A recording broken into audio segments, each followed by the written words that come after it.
Matt Wilton. Hello everybody and welcome to another Maguire webinar.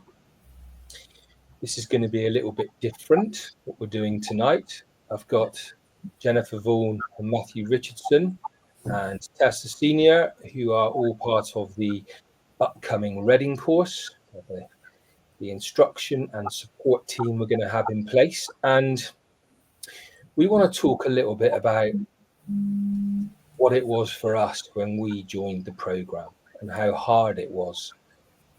For me, it was a real challenge, and I found it tough accepting that I had to attend the course and do something about my speech. But I guess, first of all, I just want to ask Jen, Matthew and Tessa really what their stammer was like for them, how much it held them back, and why they decided to take the plunge of attending the course in the first place. Jen? Yeah, my stammer was overt in that I couldn't really hide it, although I did try to. I was coming towards the end of my university degree. I was 23 at the time, and it was holding me back in terms of I didn't think I could do the job I wanted to do, have a relationship, have children, and it had taken away a lot of hope I had for the future. I didn't feel like I could be my true personality. I came across as quite shy and quiet, which is not my real personality. So yeah, I was at a really low point when I joined the McGuire Programme. I tried a lot of other courses, hypnosis, all kinds of treatments that hadn't worked.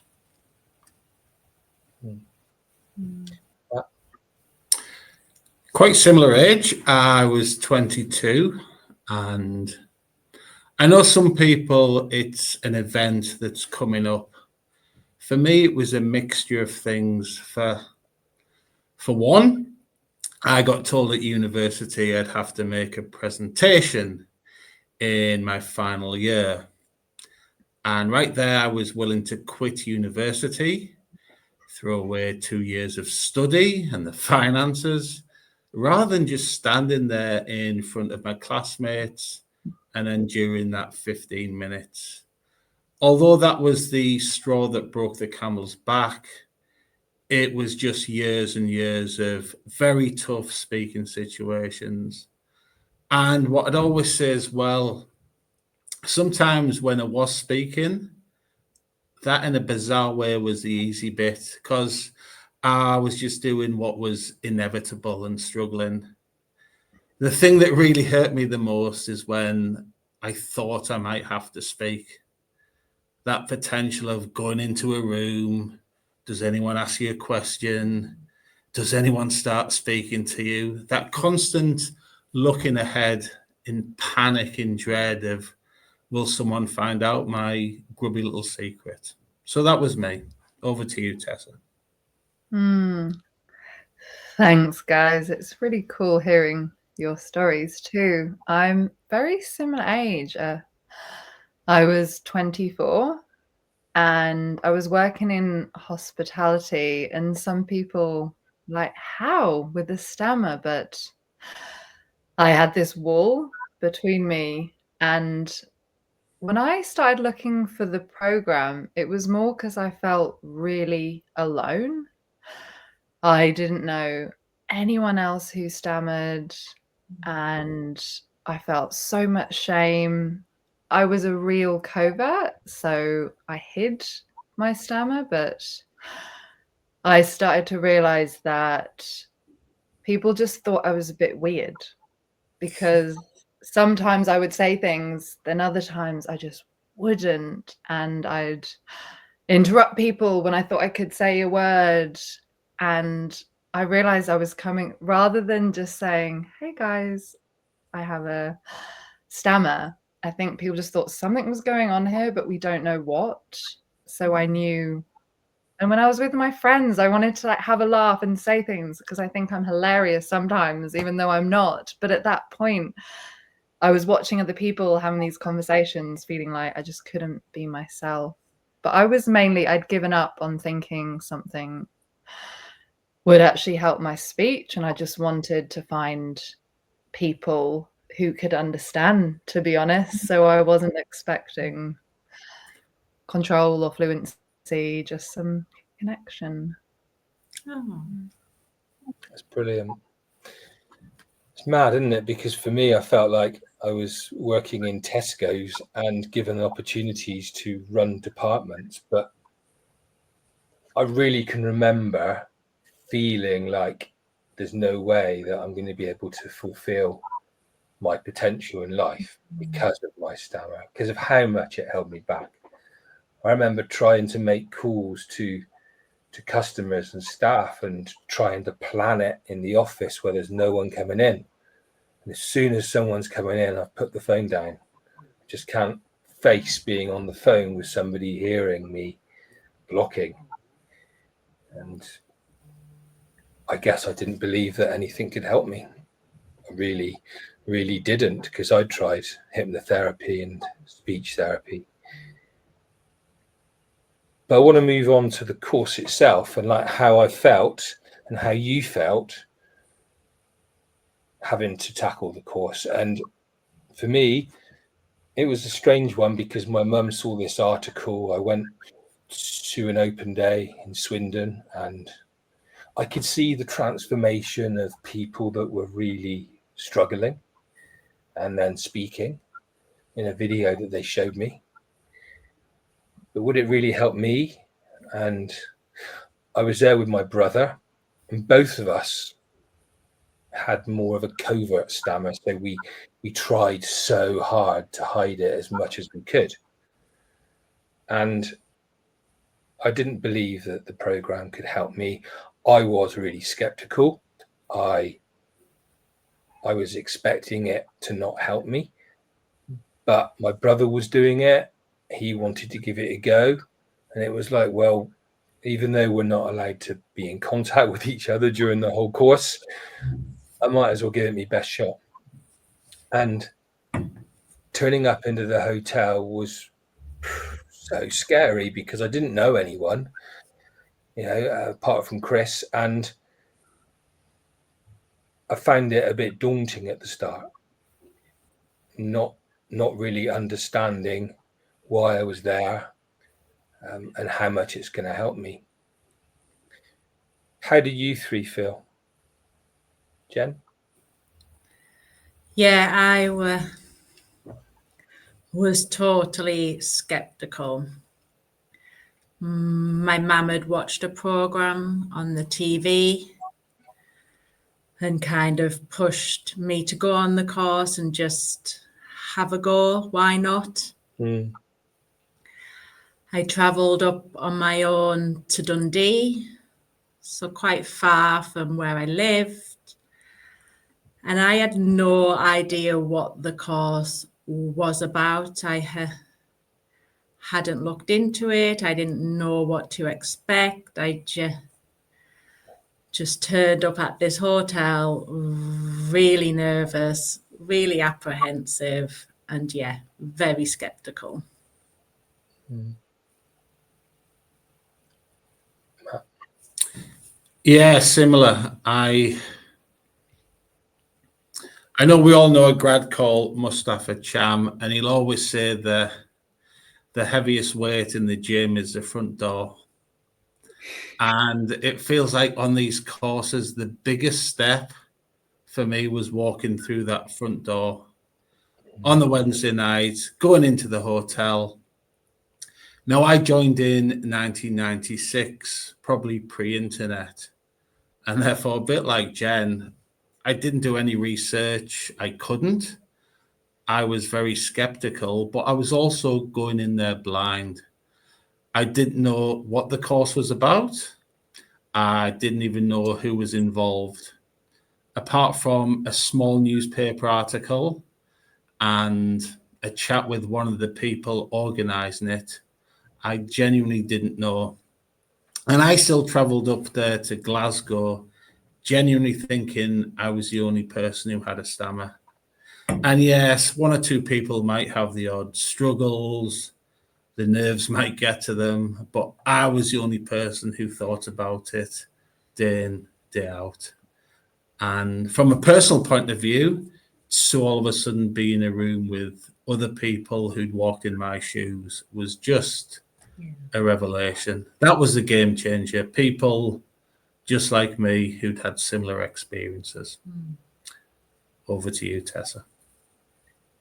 Yeah, I had a really similar. So because I lived in New Zealand at that point, so I'd moved from the UK. I had been there about 5 or 6 years, so I'd done all these big things on my own. So it did feel scary because I knew I'd have to speak. Whereas I could go traveling on my own. I could do it because I could avoid people. But this felt pretty big. But I think I was also excited. I'd posted on a Facebook group in New Zealand for people who stammer. It was New Zealand and Australia, saying, hey, is there anyone in the South Island of New Zealand that has a stammer? And someone from Maguire posted.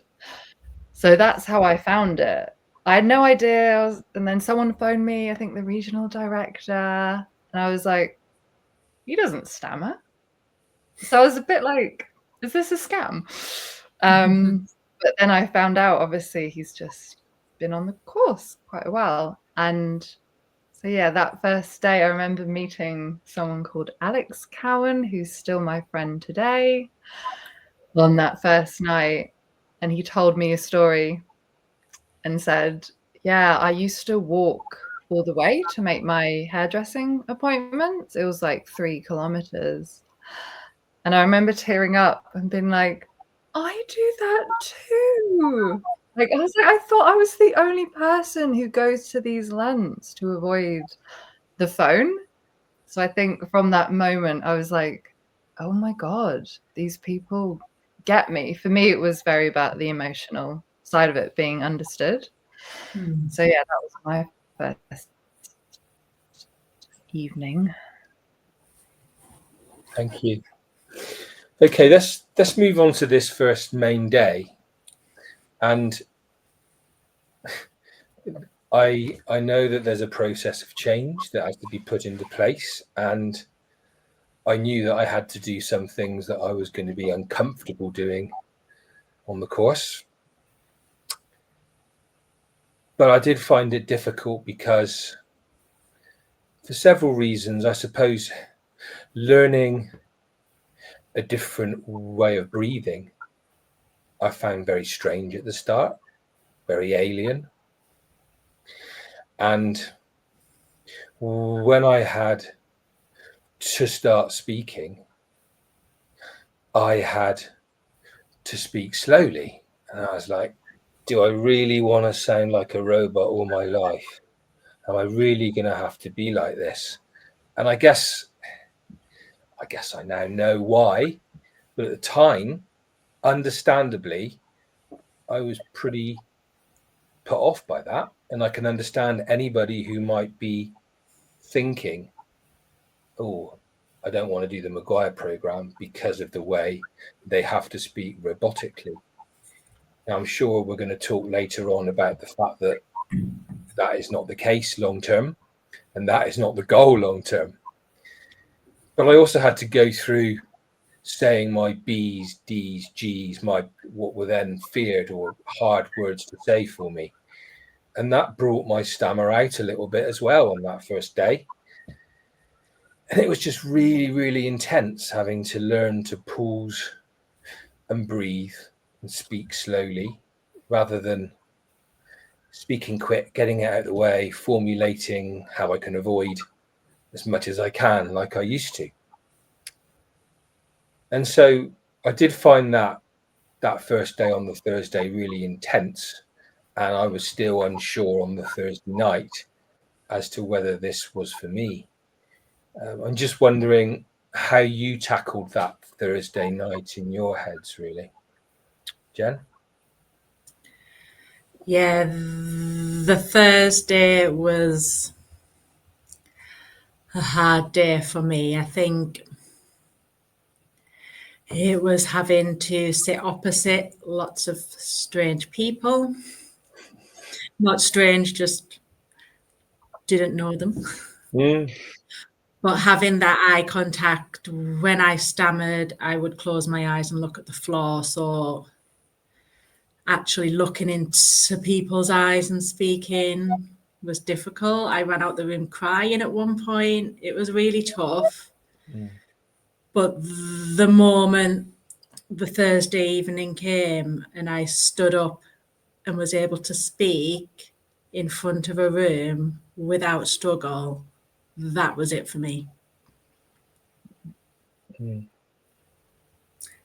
Yeah, for me, Thursday, I'll always say, was the best speaking day of my life, because I didn't have the alternative that maybe someone who's covert, someone who can hide it very well. Every time I spoke, I struggled, and therefore I didn't have the alternative. Maybe that's a good thing. And I just thought, whatever they asked me to do, because when I heard the coaches speak, when I heard the instructors speak, and they explained about the process, the journey, then I thought, well, that's what I like to do. And even on Thursday, as you said, Matt, very mechanical. Matthew Richardson, Stockton on tees. I'm at Leeds University. And okay, very slow and deliberate, but me trying to say that the day before would have taken a couple of minutes. So you could see the progress instantly. And for the very, very first time in my life, I was saying words in control. So I thought by lunchtime, I was sold. That was it.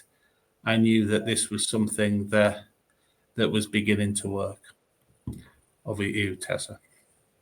I feel like it's a bit of a blur because I was very emotional, but I remember, I guess, as a covert, there was the thoughts of, this sounds kind of worse than just stammering, because essentially I don't really stammer because I just don't speak. So I think I did, but I did think, oh, is this how I want to sound? Should I just kind of go back? But I think because a few days, even checking into the hotel as a covert, you still can't say your name. You can avoid every word but that. So that memory was so fresh that I thought, you're here for a reason. And yes, above the iceberg might not look so bad, but you know that your kind of mental health is not great. And the instructor was really good. He used the metaphor of like, you are a baby, you're relearning how to speak, you will get to adulthood, but you need to trust us. I remember them saying, kind of trust us. And at that point, you are like, well, I don't know you. But because they were speaking so well, I was like, oh, they must have something. So, yeah, then similar to Matthew, I think by midday, I was saying words and I just wanted to run before I could walk. And I remember them being like, oh, just slow down a little bit. And I already wanted to show my personality and be like, rah. So I think that felt frustrating because I could feel it helping.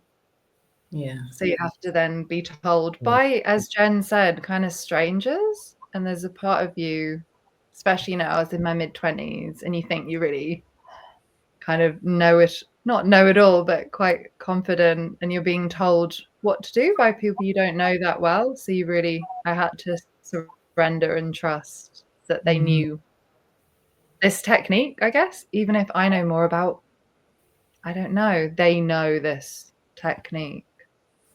So, yeah. That's great. It's really interesting hearing your own stories and thoughts on this. And I'm sure there'll be people watching this who are covert, who feel like, is their stammer bad enough to do the McGuire programme, especially if they're in a room with people that also are very severe, very overt. But it's the same process for no matter what kind of stammer that we have. This works. It's just a different kind of mindset. And I know that probably Tessa was more like me, with that mindset of wanting to run and scared, not, needing that courage to face the fear, but knowing that so many people thought my stammer wasn't that bad. So should I convince myself? People always said, "Man, even after the course, well done for doing the McGuire. You didn't have to do it. You were fine. You're fine." Nobody knew all those anxieties and the fears and the avoidance situations that I avoided, all because I didn't want people to know that I stammered. I felt it was a massive, massive weakness. Didn't think of it as obviously being a strength. But moving on to the Friday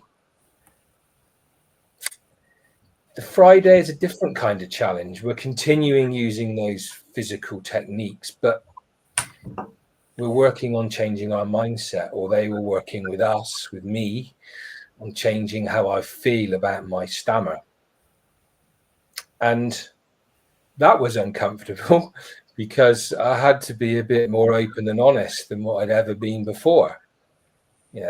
People knew I stammered, but people didn't talk to me about it. I didn't mention it to people. It was a taboo subject, unless they sung a few songs. Was it 19 or something? I think some of my peers used to sing to me to wind me up, which was quite cruel at the time.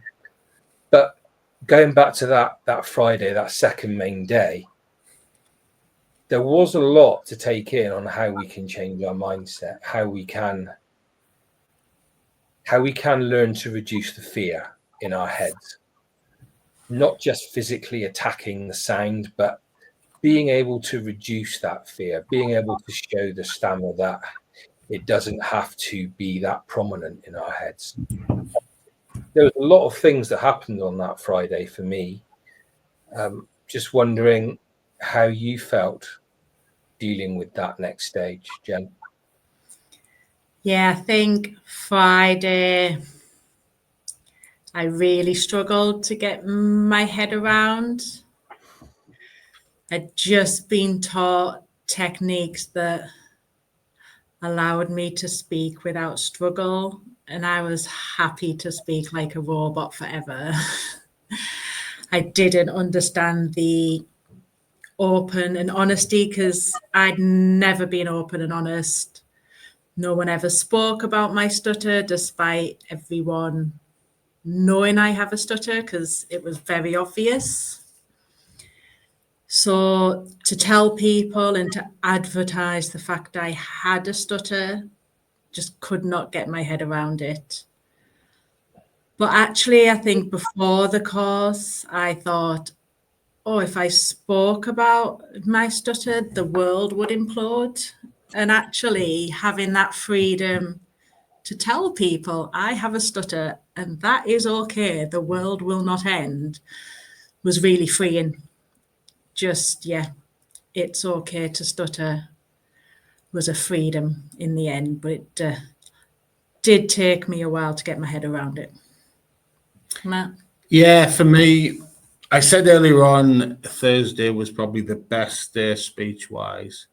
I'd say Friday was probably the most important day speech-wise, because for the first time in my life, I was honest. And like the other two have said, it was the old taboo subject. It was the elephant in the room. It was there, everybody knew, but nobody spoke about it. And I was ashamed. I was ashamed to call myself a person with a stammer, and therefore it was a label I felt reluctant to put on myself. And all of a sudden I was given this alternative. Just be honest. You're a person with a stammer working hard to be a strong, eloquent, effective communicator, ultimately. And all of a sudden I liked that label and I embraced that label. And I kind of promised myself from now on that I would be authentic, I would be honest. And that was the most liberating time for me, because all those years of trying to hide it, albeit unsuccessfully, you could feel the weight lifting off my shoulders. And I sometimes see people on the course who may sound strange, they physically grow. All of a sudden, they're a presence in the seat. And it's just that burden of all those years of struggle and turmoil just gently lifting when they realize, do you know what? It's okay to be honest. And it's the way forward. Tessa.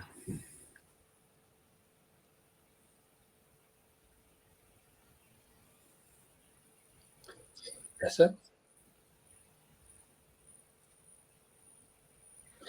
Not sure if Tessa can hear us. I was just thinking about how it takes, or for me, it took. Am I here? Oh. Can you hear me? We can now, yes. Is it now? Was it frozen? Yeah. Okay, we're good. Oh, I had blinders there.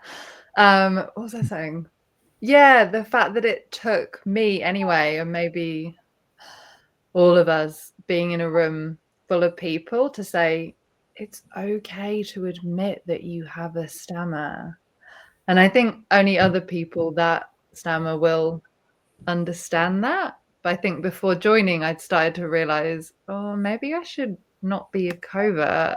But I didn't know how. It was like, yeah, but the word shame, really resonated with me on the Friday when the instructors just started talking about it. And I just felt so seen and so heard and cried so much. But with that crying, I was very supported by people who said, I totally get that. And that was me, or that is me. It's still really hard some days. So, yeah, I think I kind of loved Friday in a way because I was so ready to not feel shame anymore. I was so done. And a room full of people saying, here are some tools and ways of now being with your speech so you can just be honest. It felt revelatory. So not that implementing it was very super easy, like, oh, I'll just change all of my habits from the last 20 years, but the ideas felt quite liberating, I think, to me.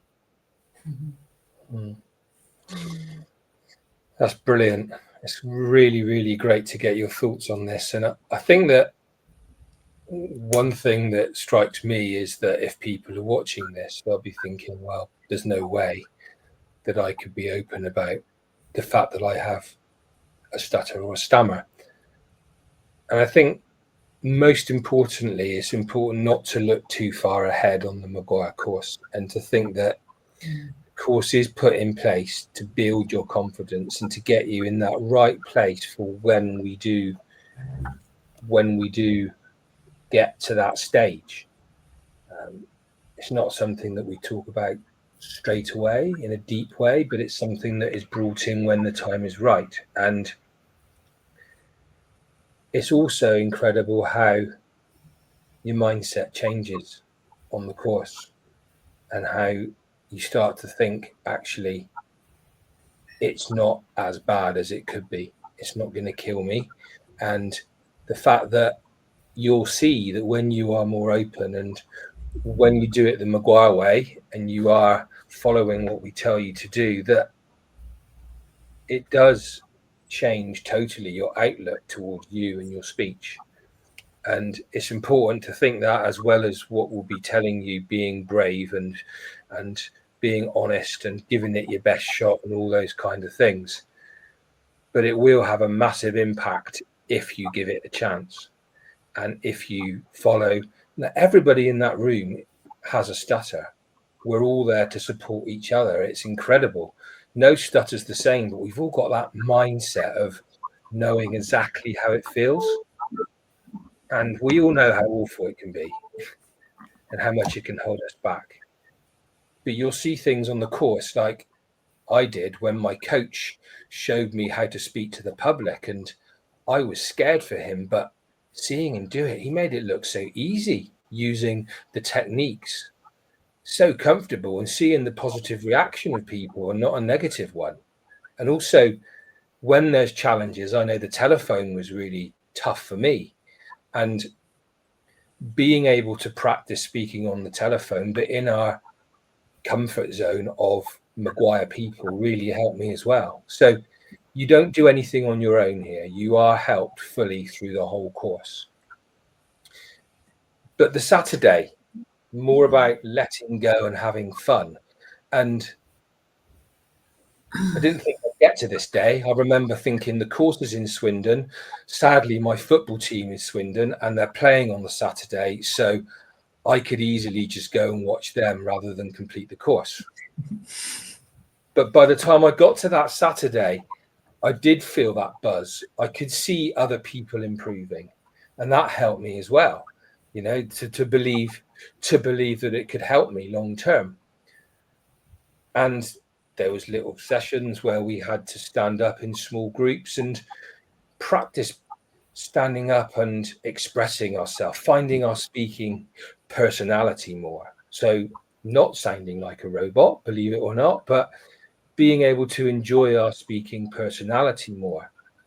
And I got a big buzz from that. And I know from that, there was loads of speaking challenges, but then I wanted to do them. Whereas on the Wednesday, Thursday and Friday, I wouldn't have wanted to have done any challenges.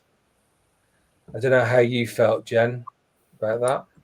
Yeah, totally. So that was the first time I'd probably really enjoyed speaking. I think speaking had always had a dread before then, but I was starting to enjoy it.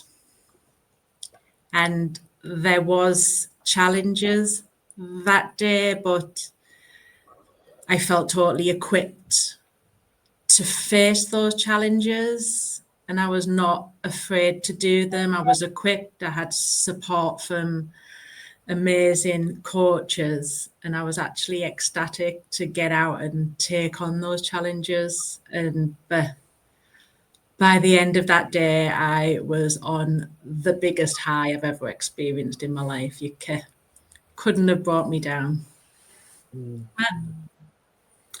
Very similar. And I find it still incredible how far the pendulum swung. Speaking was something I genuinely hated and feared. And even on the days where my stammer wasn't too bad, it was still bad. And to go in just a few days and several hours of very hard work from that position to a position where I loved speaking, I enjoyed speaking.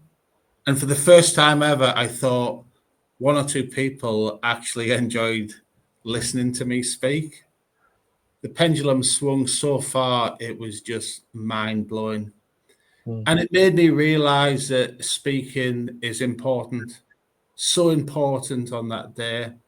And however good you are at writing letters or emails or sending texts, to be able to show that personality, that little glint in your eye whilst you're speaking, to put smiles on people's faces whilst putting an inner smile on your own, it's just magical. And that's how that Saturday felt. It was a magical moment for me. I still look back with pure fondness over that one.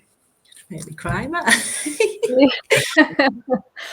It is him. I think we all remember the arc, which does start on the Wednesday especially, and then the Thursday you're like, And then by Saturday, within 3 days, we feel so different about something.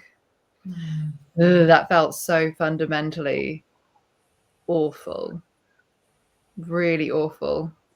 Yeah, it's really cool. I think I was very similar in that my personality almost changed within a day, because on Saturday, once you're kind of allowed to let loose a little bit, and you can be a bit silly as well, and I really enjoyed that. And that's something that I don't think I'd ever been able to convey, because it's hard. I felt like it was hard to be silly and stammer at the same time, because I felt so frustrated that I was stammering when I was trying to be silly. So I was like, oh. And yeah, Saturday was definitely, it sounds really dramatic, but one of the best days of my life. Yeah. Similar to what Matthew said, where you just realize, oh, there could be another way. There could be another way. And it just feels amazing. Yeah. Excellent. Okay, we're going to move on to the last part in a second, but just at the end, I want you to have a think about if there's one bit of advice you could give someone who's thinking of attending the course, what would it be? We're going to come to that in a minute, but just have a think about that. But Have I want to mention. Frozen again? Oh, you're. I want to mention the importance of the support network, because obviously I've been doing this for a while, and I've seen the results of how successful this can be for people that are committed and that do follow directions, but also that think of this as a lifetime support membership rather than just a 3-day, 4-day course and then goodbye. And I often say to people, if you're just thinking of it for 3 or 4 days, then perhaps this isn't the right thing for you. You need to be thinking of this as an investment where you're putting time and effort into this, and you will be given so much support. And I went away from my first course thinking, this is amazing. I am cured. I'm never going to stammer again. This is just unbelievable. You know, I could say my B words and my D words and my G words. When I got back home, I did have some turbulence. I did struggle on my B words, and my coach, sadly he's not with us anymore, Martin Coombs, was like, why don't you try this? And why don't you try that? And how are you doing this right? And are you doing that? And just really encouraging me to think about what I was doing wrong, whether it was my mindset or whether it was not using the techniques correctly, and encouraging me to come back to a support group and encouraging me to come back to a second and third course, because there's so much information to take in on your first course. It's so hard to keep that in your head. You need a second course as soon as possible, really, to start to fill in the little bits to help you sustain this, not just for a few days and weeks, but long term. I don't know how you felt about that, Jen. Yeah, I think I was apprehensive to go home. There was just a lot I knew I needed to do. I was scared, would I be able to incorporate this into my life outside of the course? I guess I was apprehensive about changing all these habits, maintaining the speech. But once I got home, I just did exactly what I was told to do, calling coaches, attending refresher courses, and that just helped to stay in control, and having that support afterwards from coaches was just amazing. And I wouldn't have been able to do it without that continued support after the course. Unfortunately, I was allocated the worst coach. Love you, really, go on. Very welcome. Well, I said earlier on about the biggest step being walking into the hotel on the Wednesday. Probably for me, the hardest step was then walking out again on Sunday, because I'd found people who understood me, who knew me, who connected with me, who supported me. And all of a sudden, I was being asked to leave what had become a comfort zone and go back to my everyday life, everyday situations, places, people who I'd struggled with often. And what was good, the Sunday was about that transition, about preparing me, about also warning me, look, there might be pitfalls, but that's okay. This is what the after support is all about. Yeah, you might have the odd hiccup, the odd struggle, you'll have the odd reminder, but it's about how you react. And you're not going to do this on your own. You've had all this tuition, all this support for the last 3-4 days. Now it's going to continue. And for me, that was a great comfort blanket almost, knowing that even despite being back in familiar surroundings, with all these old memories, I had the support. They were on the end of a phone call. 1 or 2 coaches were just up the road who I met up with. So the Sunday was just about that transition for me. And therefore it was a bit of a soft landing, and I could continue to develop even though I was back at home. How about you, Tess? Yeah, again, very similar to you. I can picture the sliding doors in that hotel in Christchurch and leaving. Once again, I started crying because I felt the weight of responsibility, maybe. And as Matt said, been in this comfort zone and feeling so like understood and cocooned and supported. And I think I phoned my primary coach after a few hours, and she was like, I'm so glad to hear from you. How has your last 3 hours been? Because they know that, you know, like we all know now that you do feel a bit spat back out into the world. But I knew what I had to do with the support. So for me, Monday and Tuesday was kind of a load of disclosures to people, some of which went, we knew you had a stammer. I was like, what? And others who said, oh, that's what was going on. Oh, that. And then a few who were like, oh, I had no idea. But mostly it was just like, oh, thanks for taking the elephant out of the room. But I think, yeah, for me, as I said, I lived in New Zealand, so my family was in England. So my Maguire friends became and still are my best friends because they get it. And you can also speak very freely around them, both physically, and you can speak to them about this really emotional thing that is so deep and dark at times. So I think I just felt instantly like I'd found my people. And that support network has got me through moving to another country or to England, and it's got me through some really challenging times in my life. They're the people I phone. So for me, it's, yeah, I love the people I've met so much. And Matt, can I just add as well about the support? Some people might be wondering how long it's there for. Well,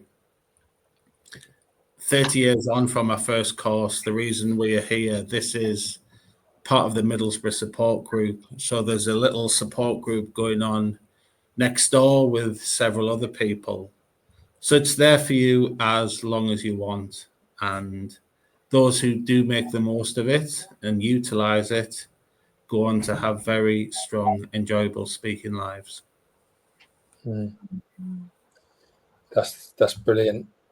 Thank you, Matt. And can I just add as well something that's come into my head since listening to you three? And I think a lot of this is about going home and breaking the ice, because if you don't go home and be honest, it's very, very difficult. If you go home and break the ice straight away, it just opens up so many doors and avenues for you. And that's one thing that I felt I did well, even though I was scared. I was courageous and brave enough to go and be open about where I'd been. And it takes a lot of guts, but if you do that, it makes a hell of a lot of difference. I didn't cry on the whole course, but driving back home, I pulled in. I shouldn't have done this on the motorway, and I cried my eyes out. And so it's strange how it can hit us all at different times. I guess your mindset as well changed. I wanted to be a fluent speaker. I always wanted to be like my mum or my dad. I just wanted to be fluent. But when you do the Maguire course, your approach changes. I'm not a fluent speaker. And my approach now is to be the best speaker that I can be. And the McGuire Programme, the goal really is to speak with eloquence. It's to be able to articulate our words well, be the best speaker we can be. And it's not just about control. It's about going beyond that. And I think that's really important for people to think. You can be an amazing speaker, even though you have a stutter. You could even be a better speaker than a fluent speaker. And we all know some fluent speakers aren't as strong as others and don't come across as articulate as others do as well. So, okay, just want to end on any advice that you could give anyone that might be listening to this thinking, oh, what do I do? Should I give it a crack or what? I'm happy to go first, Matt. And I guess it's what would have been a message to myself in a way. Because I look back at the things I've done in the last 29 years or so, the opportunities, the friendships, the experiences. And I know if I hadn't done those, if I'd have reached the age of 70 or 80, had done nothing about my stammer, just tried to live with it, I know I'd have looked back with masses of regret. So I just think, go for it.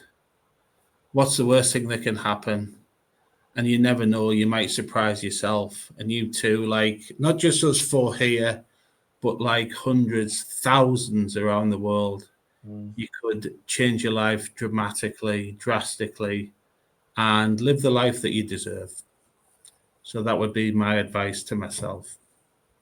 Oh, nice, Matt. So my advice is to trust the process, to trust the people on the program and what they're asking you to do. It may come across as a bit odd at times. It's definitely a hard journey at times, but if you trust the people who've all been there and done it, it'll be all worthwhile. Yeah, I can't really add much more than that. I think that's it. And even if it improves your quality of life by 10, 20%, for me, I'd have been happy with that. I feel like it is a lot more than that, but I think, yeah, just do it. The worst that will happen is you'll be the same, right? And shame, what's that phrase? Something like shame thrives in the dark. But if you just talk about what you're ashamed, then it stops being shameful. That's not it. Back to you, Matt. That classic. I'll remember that for Reading. Edit that out, please. Yeah. Okay. Thank you, Tessa. I think for me as well, it's about doing it for yourself. I think so many people who don't succeed on the McGuire programme do it half-heartedly, or they do it because their parents want them to do it. Yes, this can really help mature teenagers who really want it themselves, but it's got to come from you. And if it comes from you and you give 100%, then I'm sure the outcome is very, very positive. So I think that is really important. Yeah. Don't just come on the course and do it half-heartedly. Give it your best shot. Okay, thank you very, very much.